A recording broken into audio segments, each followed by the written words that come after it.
Hi, everyone, and thank you so much for joining me today, whether it's morning, afternoon, or evening, depending on the time zone that you're coming in from.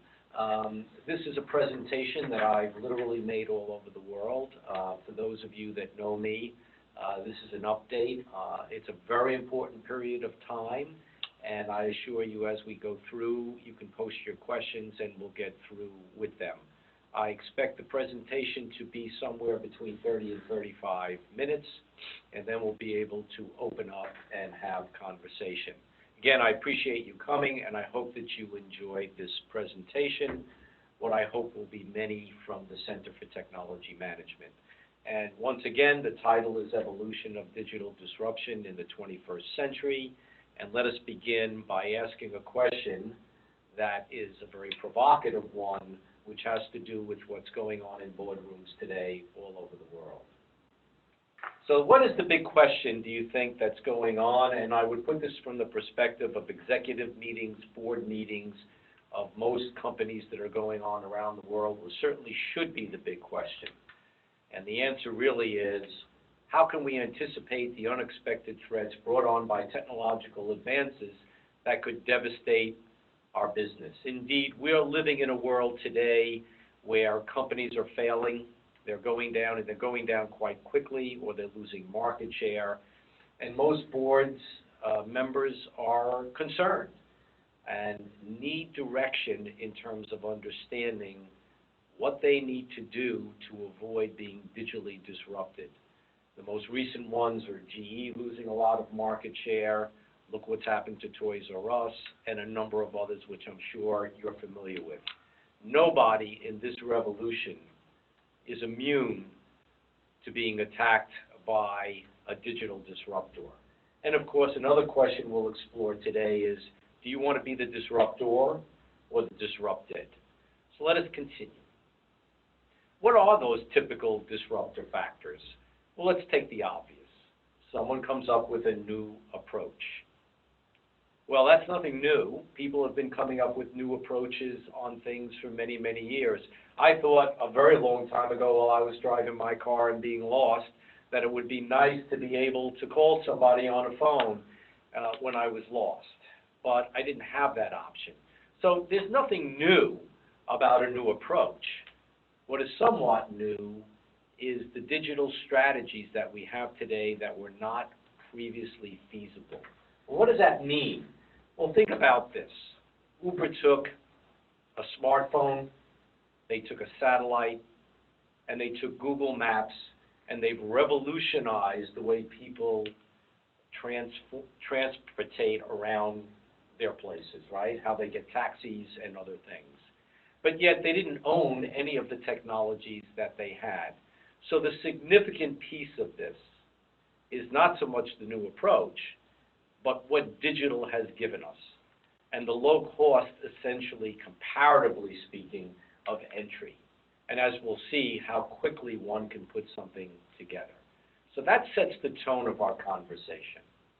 But one of the things that we have to deal with is the fact that not every new idea succeeds. One of the most significant things that technology executives have to think about today is the fact that they can't do everything and what I would call bat 1,000. They're not going to get a hit every time they get up to the plate. They're not going to sink a basket every time they take a shot. And a lot of us in the technology world have been used to being judged on our ability to produce on time and on budget on everything. Well, there's new news for you.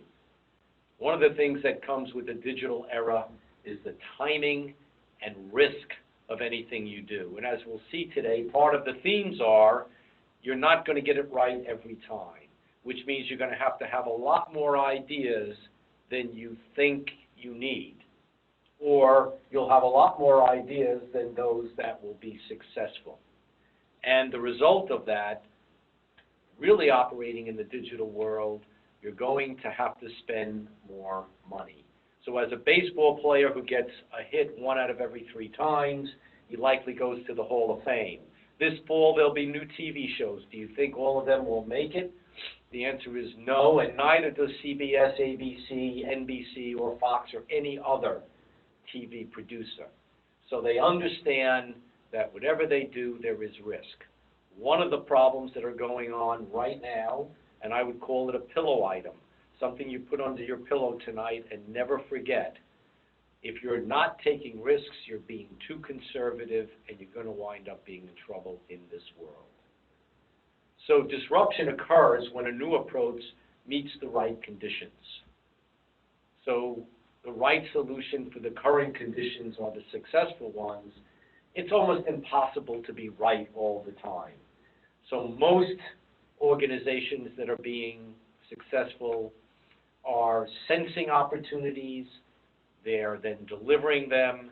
If they're not going well, they'll fail fast, and their hope is that a number of the ones that they're choosing, some percentage of those will be successful, and that percentage and risk, we'll talk about this a little bit later, that's what you have to start determining within the industry that you are existing in.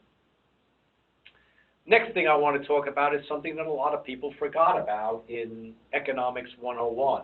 I can't tell you how many executives, when I talk about this, board members, they finally realize that this is something they forgot about. So let's bring back the S-curve, because it's shrinking. Now, just to bring you up to date, the S-curve is not my invention, it's an economic term. The Y-axis is the process, the procedure, the life itself, and the X-axis is time. Looking at this particular S-curve, when you're down here in your marketplace, demand is greater than supply. These are the rules of economics.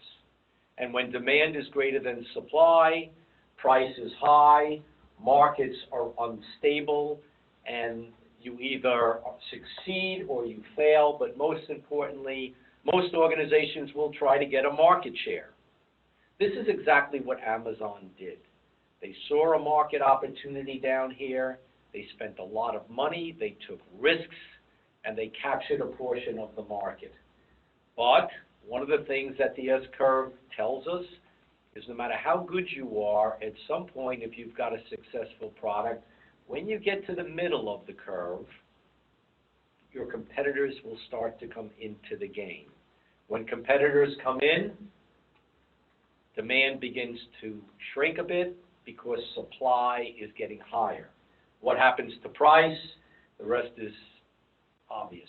Price drops, it starts to equal out, the opportunity becomes less. And the S-curve also tells us that when we get up here, the product or service that we've created is reaching commoditization. Supply probably is ahead of demand, prices start to drop.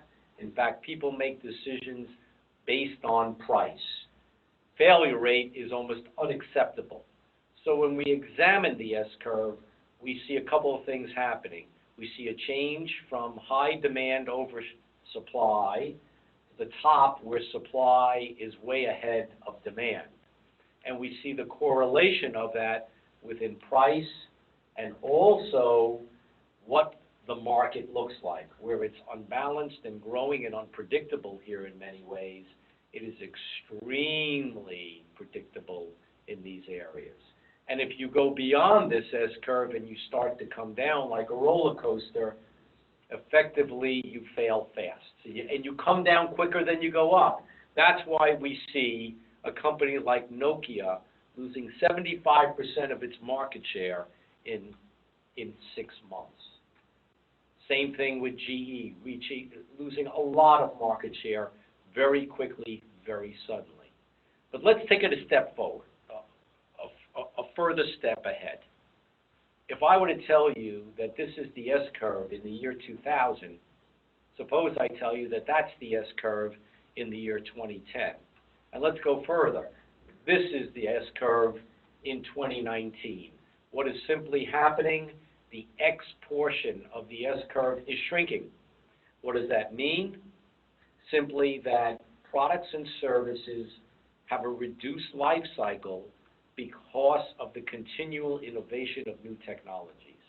So effectively, you have less time to enjoy your successes because they're not going to last as long, which means your organizations are constantly in flux because change is becoming much more volatile in the lives of the individuals and lives of companies. So you have less time to come up with an idea, less time to enjoy it, and less time to come up with a new idea. So what does that all mean to us?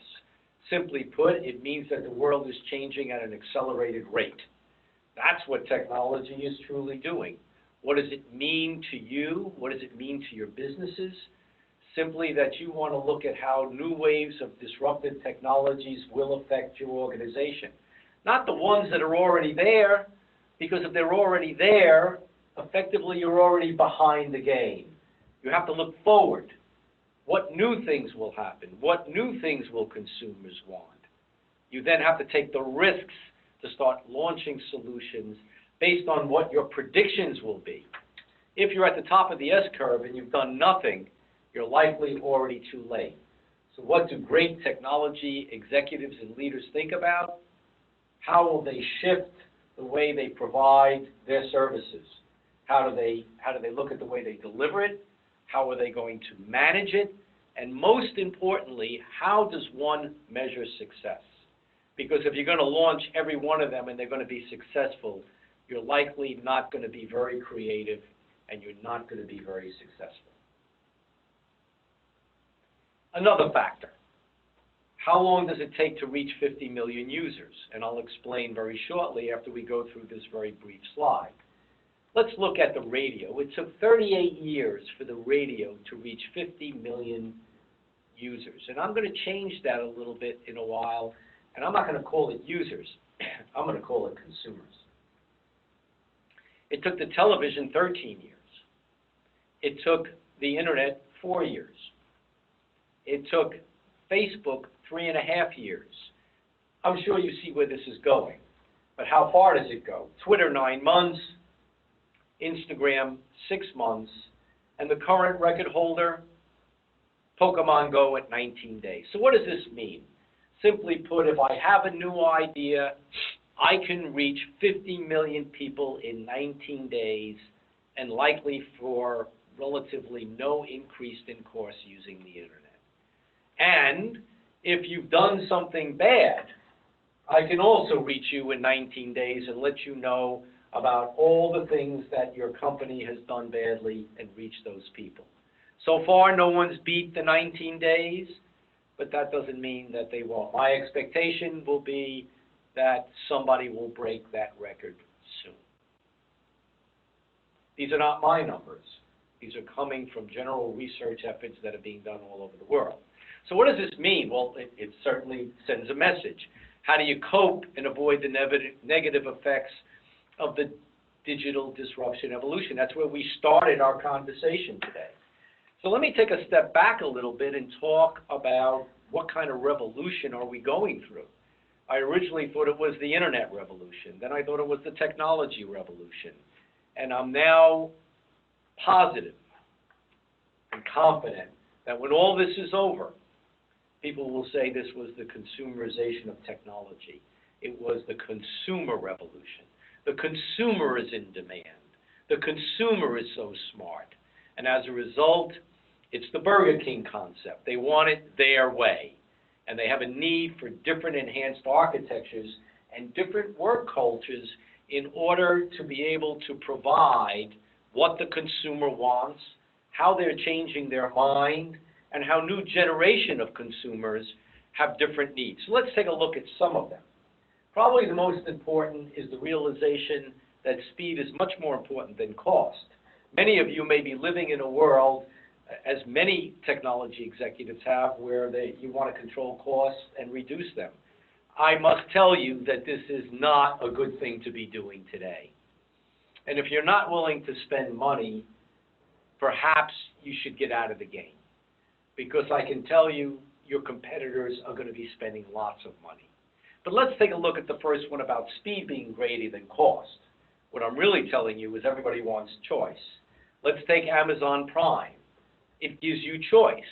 It allows you to get things delivered to you almost in an on-demand basis. In a store that's open 365 days a year, 24/7. Do I charge you more money for your options? I certainly do. So you must give people the choice and the options to be able to make the decisions how much money they want to spend. How many of you pay more money to get on a shorter line, particularly at the airport? How many people spend more money in thematic parks to get on a shorter line, to get on a ride? And even those lines today are getting long. But without offering any choice, you're going to lose a large percentage of the population. Listen to me. We know that in 19 days, I can reach 50 million consumers. So everybody's potential market is massively larger. And these markets are fragmented. People have all kinds of different choices. It's not like it was years ago where you only want to go after a vertical part of the market or only a specific group. Amazon has crushed that concept, right? Because even a fragmented market globally is still lucrative and still very large. Some are sensitive to cost, many are not, but what everybody wants is choice. Second, in order to do that, you're going to have to start empowering your workforce. You're going to have to push down. If you try to own this at an executive level, you'll never get it all done. The digital-born companies seem to have figured that out better. They empower their workers. They allow them to make a little bit more mistakes and learn from them. Are you doing that? And if you're not, you're going to get yourself into trouble. Third, everything you do, you must think about security. Some of the largest companies that have gotten into trouble and lost market share have arose because of their lack of security. So everybody's got to be thinking about that, not just from the technical perspective, but from the cultural one, which I'll get back to. And finally, how on demand is your infrastructure? How quickly can you make a change? If there's a shift in the market, can you switch quicker? This is, of course, extremely important. So the key to disruption really is, how much do you know your consumer? The consumer is actually closer than you think because they're in full control. And even if you're B2B, every B eventually gets to a C. All roads lead to a C, a consumer. And if that consumer is disrupting one of their business units, one of the Bs, that B is going to turn around to a B2B and say, what can you do for me to help me with the issues that I'm going through with my consumer? It just keeps flowing downward from the consumer all the way down to everyone else. So how close are you to your customers' challenges? What solutions do you offer them to deal with those challenges, to improve system performance and social behaviors inside their firms? If you're B2B, where is that C? What's going on in the marketplace? Do you know? Because if you don't, you're going to get into trouble. The successful leaders today are spending 80% of their time in the field. They're not sitting on the ivory tower and thinking about the way things are going on. One of the things I want to talk to you about is a scholar by the name of Prahalad.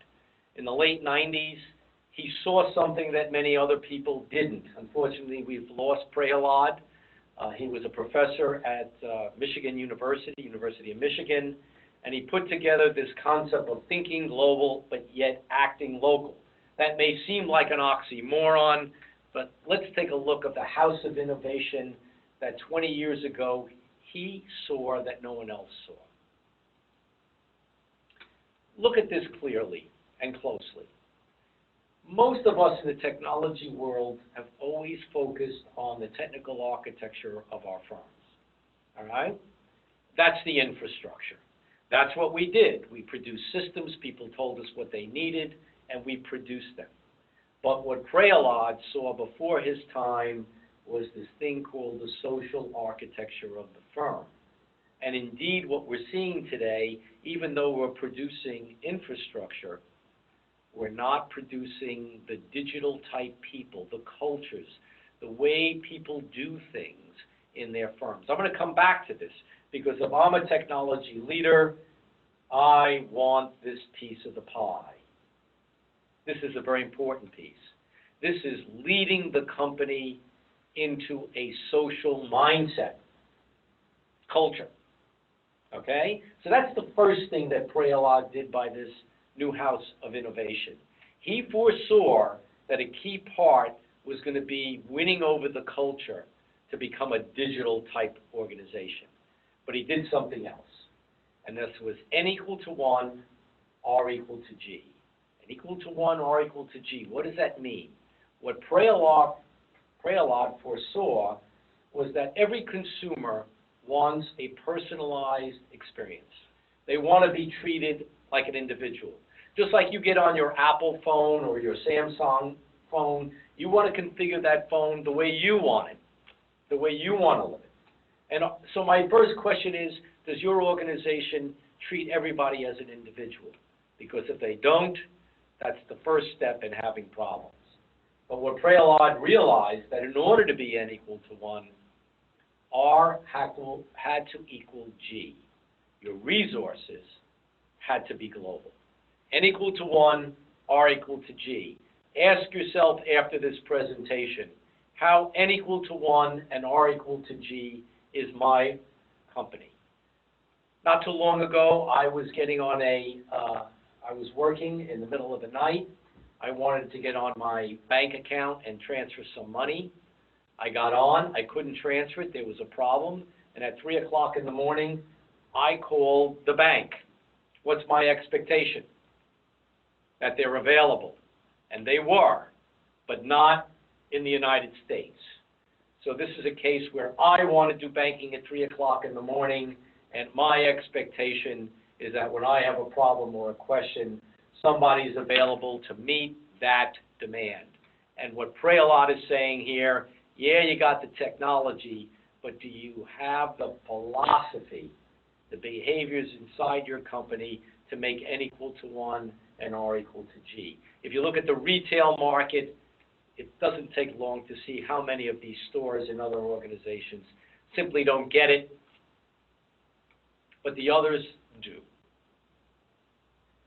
Now, when I was brought up, people would say, he or she who has the money has the power. Well, let's get rid of that too, because it's no longer about the money, it's about the data. He or she who has the data has the power, and as we're going to see, the reasons are, if you have the data, you can predict what consumers may want to do. All right? So big data requires fundamental shifts in network and wireless performance. All right? Maximizing data performance requires upgrades in G performance. Particularly what's happening right now. We're going to 5G, and I'll tell you now that 5G is changing the world. 5G will be 100 times faster. 5G will revolutionize the mobile industry, and it is an essential stepping stone to the following: blockchain performance, quantum computing. Blockchain and quantum computing will realign the architecture of applications and improve security. Look, I recognize that quantum computing is a way away, or something like it. But in the middle of all of this, what is happening is that 5G will allow Internet of Things to take off, devices everywhere. And those devices will be collecting massive amounts of data on all kinds of behaviors. 5G enables that performance to occur. The problem simply is that the current information systems that we have cannot really protect us against cybersecurity. That's where a ledger-based blockchain system will allow for maximizing more of the security. There's no question that you're going to see an incredible transformation of legacy applications into this world of 5G, Internet of Things, blockchain, and maybe 5 to 10 years from now, some form of quantum computing. You will see a reduction in dependencies on central databases, because central databases cannot be, it simply cannot be protected. There'll be a different type of shift in cloud computing. It'll be at the heart of it. and a dramatic increase in process performance. Let's look at another important slide here for those of you in the technology arena. And I want you to really think about this. There are three essential components in any organization. There is its infrastructure, there's the modernization of the operating model, and ultimately there's the productive business. We all know who owns infrastructure, right? That's the IT or technology people. We all know who owns the productive businesses. That's your C-suite executives and the CEO. What I'm going to suggest to you right now is this modernization of the operating model. That is the key. And ain't nobody owning it right now. You might think HR is, but they're not. So let's take a brief look. The CIO owns this. The CEO and his crew or her crew owns this. Nobody owns this. And whoever owns this wins. Look at the infrastructure, 4 to 5G, movement to blockchain architectures to support IoT, performance improvements in various ways, movement to the different wave now of hybrid cloud structures that you're going to need. But then, once you have this, how do you modernize your operating model? How do you integrate legacies and networks? This is where the culture is. This is where Prahalad was talking about, of the socialized part of the architecture of your organizations. Now, if I was a technology person and I already got this, and if I get this, what do I got? I got the whole thing, don't I? Because if I get this and I get this, I'm going to get this. Something that I want all of you to think very deeply about. The technology people need to lead the way of the new cultures of these organizations. How would you bring forth making the non-technology people digital experts? Just like the spreadsheet, right? The template spreadsheet allowed people everywhere in the company to do accounting work. Doesn't mean that we didn't have an accounting department. So what you're going to see here is a shift in where technology lies in organizations. We'll still have our back office, technology, information systems, but we need to get ourselves out into the field, into the business units, and educate people on how to run that. And not all of, and many of those people will not report to the IT department. Think about it. You can't control it anymore. And all of this will be done in a ultimately reducing cost and increasing efficiencies. So how do you live with digital disruption? I mean, I'm throwing all this at you.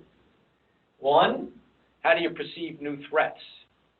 Well, first of all, you should look where you are on the S-curve. We'll get back to that in a minute. If you're at the higher end of the S-curve and you haven't done anything new, that's a danger sign. How well are you liked by your consumers? How much choice do you give them? All the things we talked about, we'll go over those. Second, do you understand asset specificity? What is asset specificity? Well, if I were to tell you that if you wanted a part-time degree, master's degree, and you wanted it from an Ivy League school, and you wanted it to be in New York City, how many choices did you have? None. It was Columbia University. Well, what would happen if Harvard University now offered the program online from Boston? You understand my point. Asset specificity are companies that rely on their assets, right, and get into denial about the fact that no one can compete with them. Technology is the great asset specificity killer. Now, you could look at it from two ways. You could say, are my assets being attacked because technology breaks down boundaries? I can be disrupted. Or, what I would prefer you to do is to think about how you want to disrupt, in my case, Harvard. So, once again, it is a mindset.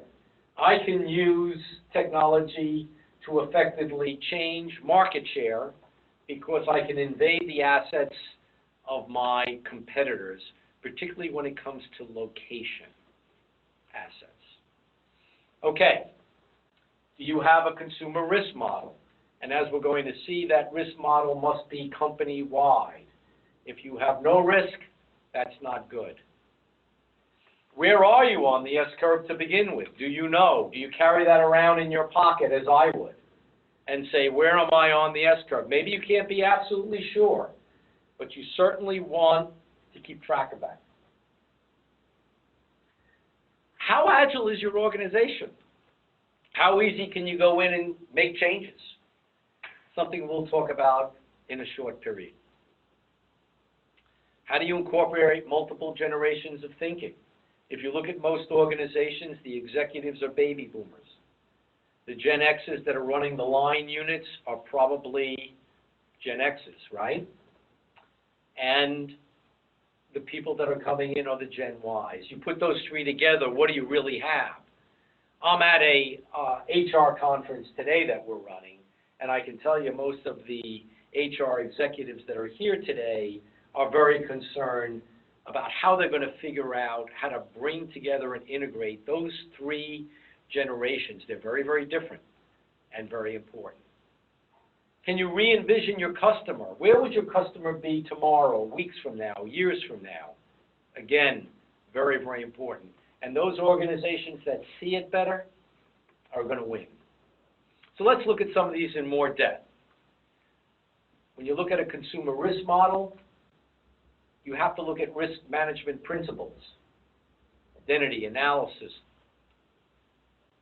How do you monitor these things? You cannot be too conservative. In fact, we see CIOs that are losing their job because they are not, the board is not confident that these individuals can effectively build a strategy. Historically, they haven't, and that's why we see new things like chief digital officers. Second, you have to integrate disruption risk with acceptable company risk. One of the big programs we have at Columbia University right now is enterprise risk management, which talks everything about getting these risks at the organizational level as opposed to just the department level.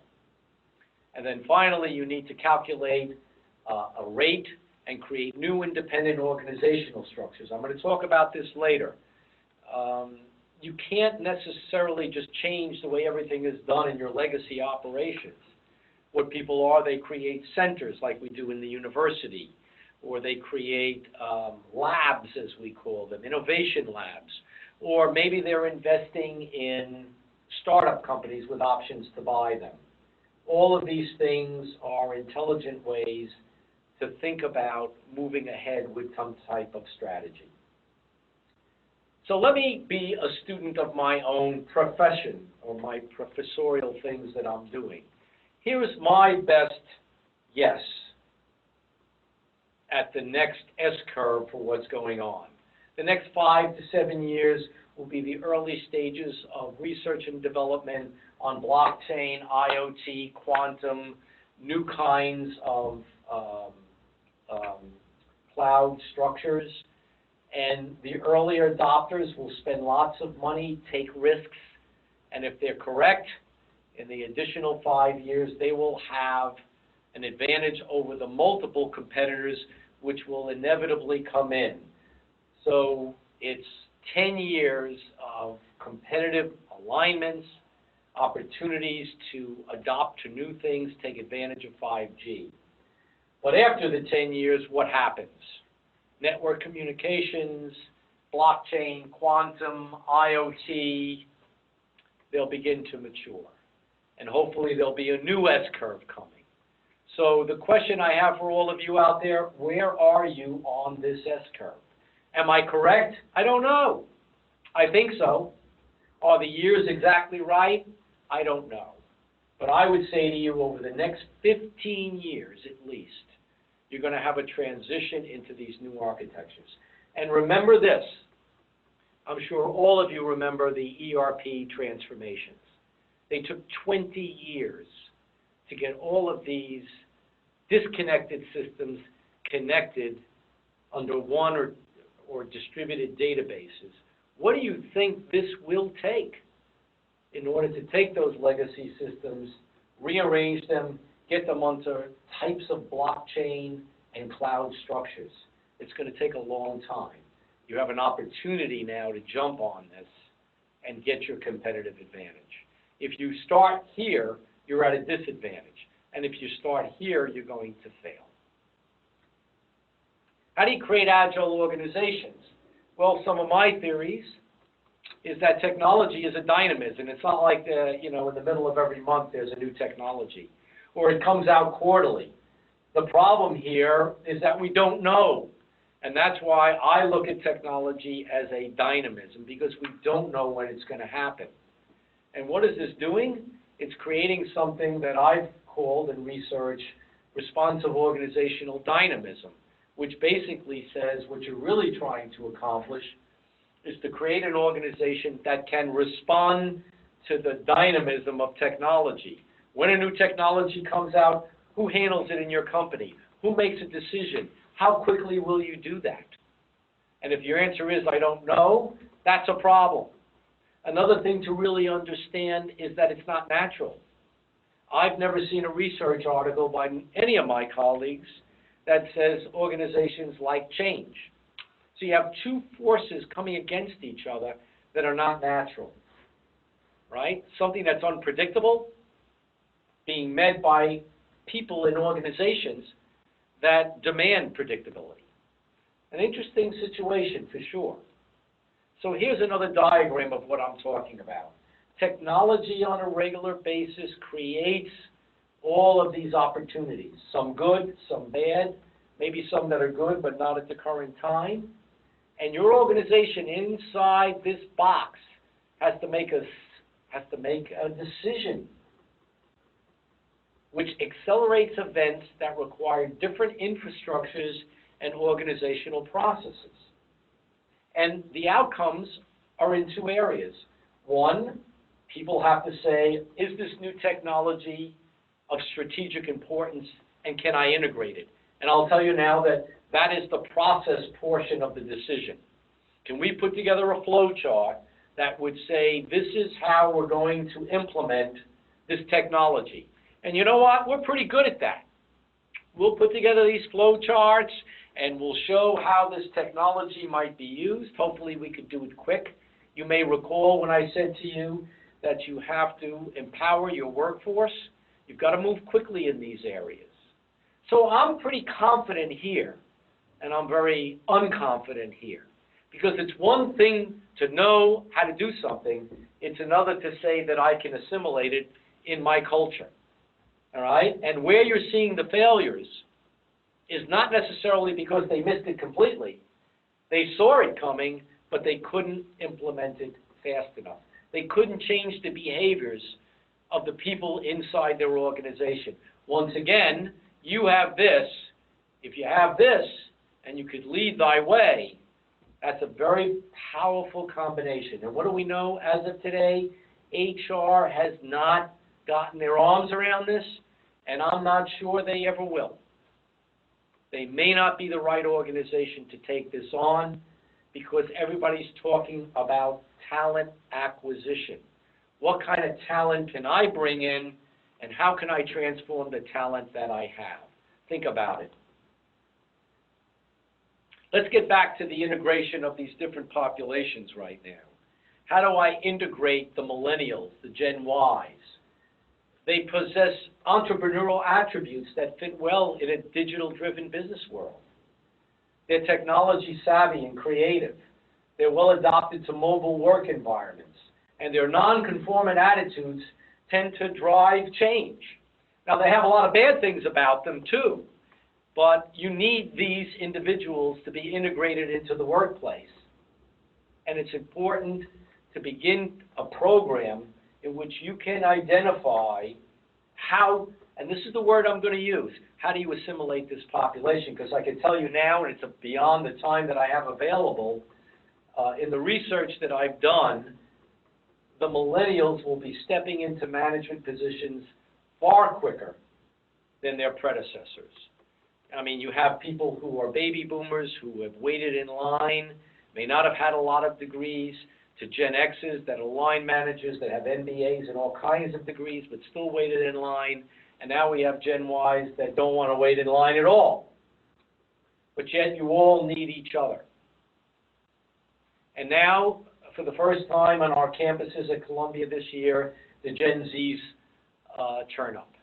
What are they going to do? Well, it's going to be the first majority-minority generation in the United States.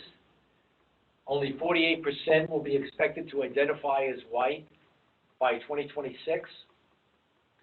They're comfortable in environments of all colors, sexual orientation, and beliefs. They grew up in the shadow of the Great Recession and saw their parents struggle with the rising consumer debt that came out of the 2008 recession. 57% of them would rather save money than spend it. Possessions are a burden and fleeting. Access is preferred over ownership. What's happening here? We see real estate markets changing. We see automobile companies that have to rethink the fact that people may not buy cars. Indeed, GM has even stated that they are into the human relocation services or human transportation systems, or as they've stated, the human movement business, knowing that they're not just a car company anymore. And they've learned from the Gen Ys, the Millennials, that they need to be suspicious of consumerization. They need to be careful with the way they put their private information out. They've actually learned. That's a positive movement. 51% of them look to the social stance of brands in their decisions to buy or boycott. So they're very socially minded. They prefer online shopping. I don't think there's anything new there. However, if you want them to go into a store, they need to make it a special event, material to them. So what is your corporate strategy? Well, by 2018, we know that 67% of the Global 200 have digital transformation at the center of their corporate strategy. You need to make it part of your solution offering. Right now, only 22% have initiatives, not implementations. But by 2020, it will increase to 50%. The customer comes first. We're in the revolution, the consumer revolution, and the consumerization of IT. On a recent study by Bain, they polled CEOs and asked them whether they believed that they delivered superior customer experience. 80% came back and said, of course we do. When they checked with their customers and consumers, only 8% of them agreed. What does that tell you? You've got to be close to those consumers, you've got to be in the field, and you've got to understand your market. On top of that, of course, you've got to keep the lights on and all the things that you've been doing to now. So you've got to build larger organizations and get help. You've got to transform bridges that are both old and new. Don't use digital transformation as a new way to execute old tasks. Use it to uncover and invent new revenue streams.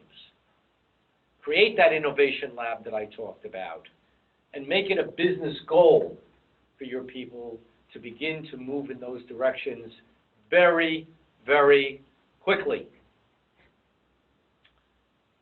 Let's also talk about VUCA. I'm not sure how many of you know what it is. If you are my student, you certainly know what it is. There's a V, a U, a C, and an A. This is not my invention, but something that's out there. The world is volatile, and you will create vision. Can you do that? The world is uncertain, and you need to create an understanding in your organization. The world is complex, and you need to establish clarity. And most important, the world is ambiguous, and you need to lead the way to an agile organization. And I'll tell you right now, if you've got people that come to you and say, what do I do, where do I go, how do I do it, I'm not so sure those are the kinds of people you need, because in many cases we're not sure.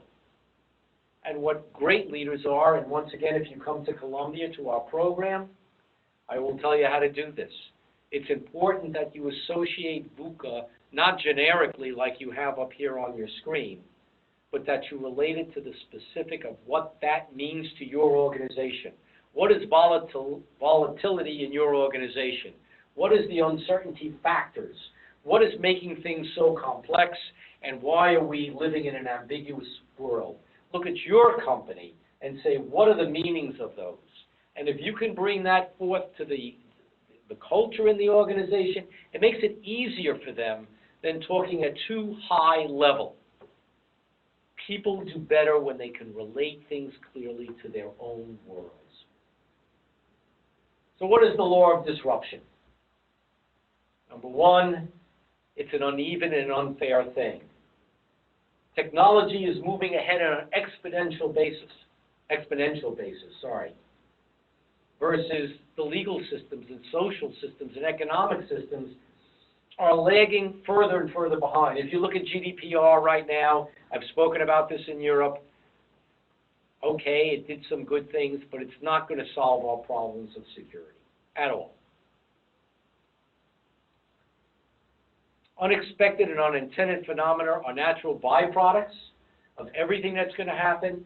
You're going to have failures, expect to have them, and there'll be a lag in the breakdown of the social and economic legal systems that may or may not be constraints to what you're doing. That draws a conclusion to this lecture. So what I'd like to do now is open it up for questions. Thank you, Dr. Langer. We will now begin the question and answer portion of our webinar. You may type a question into the text box that is labeled Q&A.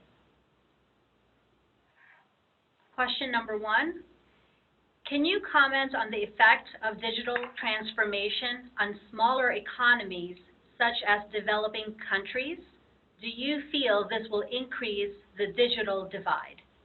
I think it has all the potential of that.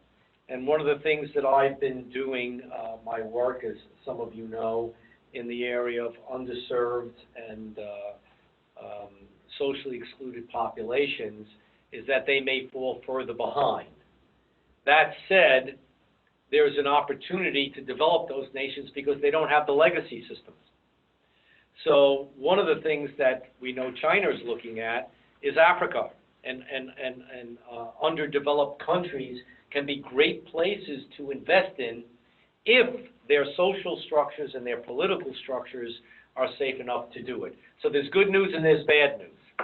The good news is, yes, there can be a huge digital divide. On the other hand, everybody's looking for talent.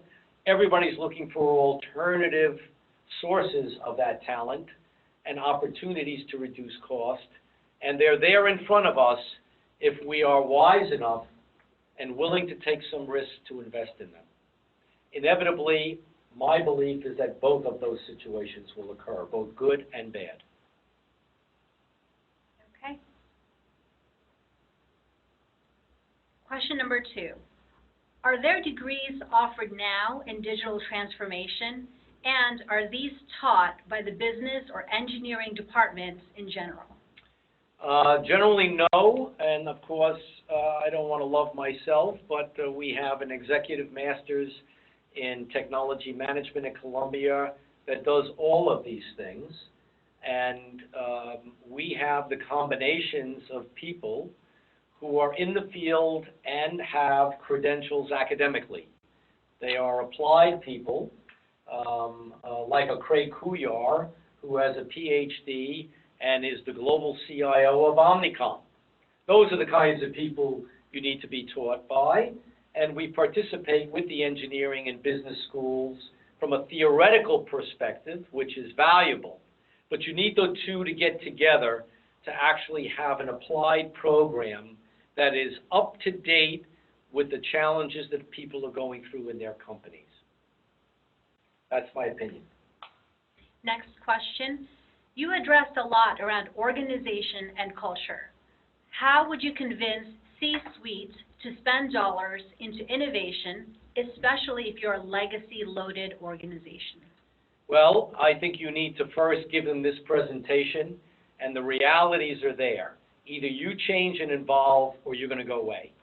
We've seen that certainly happen. I think what you need to do is to spend a tremendous amount of time with business leaders. Not so much the C-suite, but with the people who are running various business operations.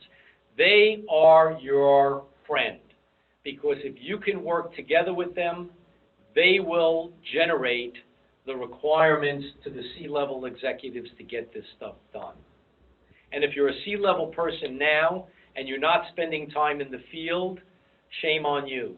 You need to do that. The next thing is, if you're working for a company that's always worried about cost, that's a problem just to begin with. It's like going into Rolls-Royce and negotiating a price for the car. Maybe you're in the wrong place. Right now, Amazon is working on budgets for 2023. How long do you think it's going to be before there's more companies that are spending an abundance of money to get into these markets? The most important thing for you is to show that you have a plan and a concept of how to diversify the organization, how to bring technology into the business unit and not necessarily control it with IT staff. Next question, where does AI fit into the S-curve? Automation of jobs, next future jobs in a digital era? Okay, great question. It fits into IoT. So let me tell you what's going to happen here. As the 5G hits and IoT becomes proliferated everywhere, huge amounts of data will be collected. That data will need to be crunched, and they will need AI. More than AI, you're going to need ML, machine learning. And there will be replacements of current jobs, but needs for new ones. I would be careful to think that AI is going to replace too many jobs. I think what's going to happen is machine learning is going to take over perhaps a lot of the physical AI jobs. I think we've miscalculated there. By capturing this tremendous amount of data, the focus will be to predict behavior patterns, which will, in essence, generate new jobs. If you look historically at industrial revolutions, they've never eliminated jobs. What they've done is they've eliminated and created new jobs. Right now, just think about this. There's a talent shortage in the world. So why are we worried about elimination of jobs? We should be worrying about transferable skills into those new jobs. And I think machine learning is going to become the more automated AI. So AI is there, but it's going to be automated in such a way that you're going to generate lots of new jobs on what to do with the data that you're going to have. Next question, when is it better for a legacy company to start over versus trying to make their legacy systems and procedures work or to be transferred? I think that's an outstanding question, and it has a lot of merit. Most people will tell you now, if you go back to go forward, you never make it. A lot of people will say we'll continue the legacy system and we'll develop new ones. I like that a lot, and I'll tell you why. When Steve Jobs came back to Apple and they had all those legacy systems, he made a bold move. He made a bold decision and a bold move. And that move was, I'm going with this new system, I'm going with music, I'm going with iPods, I'm going with everything else. And he said to his legacy users, you're going to have to figure out how to come along. Because one of the things we know is that legacy systems drag you down. So I'm actually a big advocate of moving forward, all right, without worrying too much of the legacy systems, perhaps worrying more about legacy links for a period of time as you start to replace those systems. But you've got to start replacing them now. Next question, what impacts do you think the generations after Gen Z will have on the S-curve? I think, believe it or not, that the S-curve will continue to shrink down to minute levels. And I think that we are reaching a point where the S-curve represents life. Everything lives and dies. Yet many organizations have a philosophy that they have to keep on trying to exist. We may find ourselves in a world beyond the Gen Zs where you come up with an idea, you implement it, and then it ends. And you end up continually inventing new S-curves or extending S-curves with new feature functions. Look at the Apple, the Apple iPhone 11. What is it? It's a new feature function. It's not the next generation. At some point, if they don't come out with a new generation, someone else will. So what you're going to see are things that start, they end, and you end up with something new. That could even be true of businesses. You start a business, the business lasts for 5 years, you close it, and you start a new one. What's wrong with that? Maybe there's nothing wrong with that. I see a integration between what is a company in-house and what is an entrepreneur. I think we're going to call them intrapreneurs. I think you're going to see an explosion of intrapreneurs and companies that invest in new things and end things that they're currently working on. Next question, any insights that you can share on what types of organizational structures are needed at different stages of an S-curve? Okay, I think that's another great question. I would say to you the following. When you reach the high end of the S-curve, which is commoditization, you should be looking at outsourcing or ending those systems, all right? That is where you look for outsourcing for low cost and not doing it yourself. In the early stages of the S-curve, you have to be crazy to outsource anything. And in those cases, the most powerful organizational issues is you must let IT out of the box. The idea is not to have IT controlling everything. How do you teach the people who are non-IT or technology people to become digital? And I think that tomorrow's leaders will have the back end, like you have an accounting department that does the audits. You'll have your back end cybersecurity. You'll have all those things you have to run. But the predominant part of technology will be done in the field, in the business units, just like people do Excel spreadsheets and do accounting calculations today. And in the middle, obviously, you have a maturity, and what you should be thinking about is how you transform the organization from going from a dynamic entrepreneurial risk focus to one that is much more about reduced cost, no failure rates, and outsourcing. Next question, can you elaborate a bit on the evolution of big data slide on the bullet point, shift away from cloud computing? I meant that a shift away from cloud computing from the traditional private clouds to the more hybrid cloud processing and the complex networks and interfaces with blockchain. Blockchain will become the input of pieces of order processing. Your iPhone will become, or your Samsung phone and smartphone will become a data entry device. I'm not suggesting that the cloud is going away.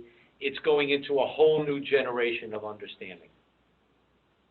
Thank you.